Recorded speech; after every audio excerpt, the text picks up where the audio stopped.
Próximo assunto aqui da banca Gabriel Excelência são os tipos de sujeito.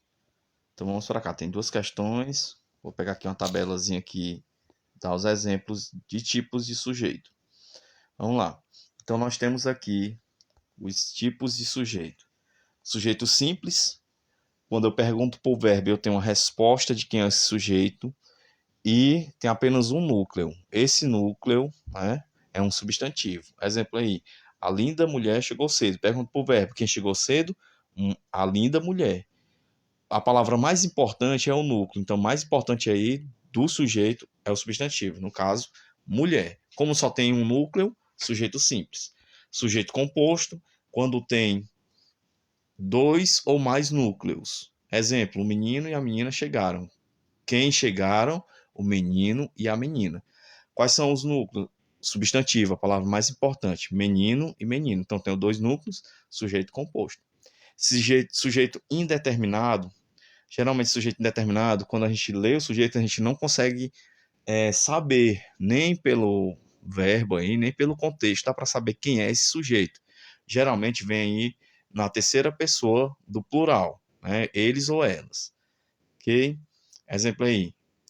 Chegaram cedo à festa. Quem chegou cedo à festa? Não dá para saber pelo contexto, mas está tipo subentendido como fosse o eles, né? Eles. É indeterminado, eles, mas eu não sei quem é, a não ser se o contexto falasse para mim, aí já deixaria de ser indeterminado, certo? Esse sujeito aqui, a gente tem que tomar cuidado a não entender ele como indeterminado, porque ele não é indeterminado. O oculto, né?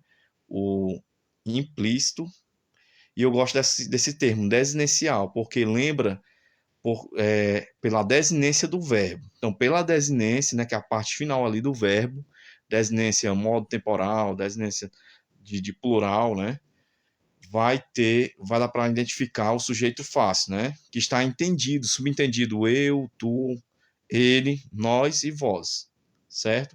Não eles, e o eles já é indeterminado. Então, vamos lá. Exemplo aí. Chegamos cedo à festa. Quem chegou cedo à festa? Tá subentendido nós, né? Nós. Por quê? Pelo mos aí, mos da desinência do verbo chegar. Então, se eu falasse, cheguei cedo à festa, quem chegou cedo? Eu. Tá oculto, tá implícito. E é desinencial pelo verbo aí, ok? Isso aqui é bem importante, é bom lembrar. Ora, oração sem sujeito. Quando é que tem oração sem sujeito? Ó, quando indicar fenômenos da natureza e, entre aspas, quando não esteja dentro do contexto, aí ele vai ter um sujeito, certo? Mas se indicar fenômeno da natureza de fato, não tem sujeito. Exemplo aqui, choveu muito ontem. Eu perguntar, choveu o quê? Né? Não vai dizer que é chuva, não tem esse sujeito aí. Então é o que? Uma oração sem sujeito. Agora se eu falo, choveu muito ontem dinheiro na minha conta.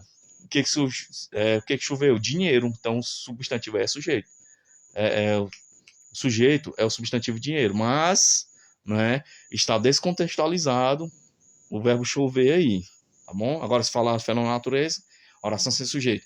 O verbo haver no sentido de existir, que vai vir sempre no singular, oração sem sujeito. Havia muitas pessoas na festa. Posso trocar por existia, né? Muitas pessoas lá. Então aí tem sentido. Agora, quando é o verbo existir, tem sujeito, viu? No caso, é só para me substituir o sentido. E também o verbo fazer, quando indicar tempo decorrido, e às vezes também pode indicar fenômeno da natureza. Pronto. Vamos lá agora para a questão, para as duas questões, para a gente saber. Ó, no período, estou há uma semana sem cheirar. Veja aqui que pode ser uma pegadinha na banca. Aparece o verbo haver. Só que esse verbo haver não tem sentido de existir. Estou existe? Não. Ou existe uma semana? Não vai ter sentido, certo? A questão aí é com o estou. Né? Quem está há uma semana sem cheirar? Aí está subentendido, né? Sujeito oculto ou desinicial, porque tem a desinência o O e o U que indica primeira pessoa do singular. Ou seja, eu estou. Pronto, sujeito desinicial. Tranquilo. Vamos agora para o próximo. Ó. Ninguém é modesto. Ninguém. Quem, não é, quem é modesto? Aí, ninguém. Então, eu tenho uma resposta. Esse sujeito aí é o sujeito simples. É uma pegadinha da banca. Ó. Por mais que a nossa mente queira nos trair dizendo que não tem sujeito aí, que ninguém não é nada, ou alguém, que não dá para saber que é o alguém, não. Ninguém e alguém são sujeitos simples. Sujeito simples. Pegadinha da banca é uma pegadinha fraca. Bom? Sujeito simples.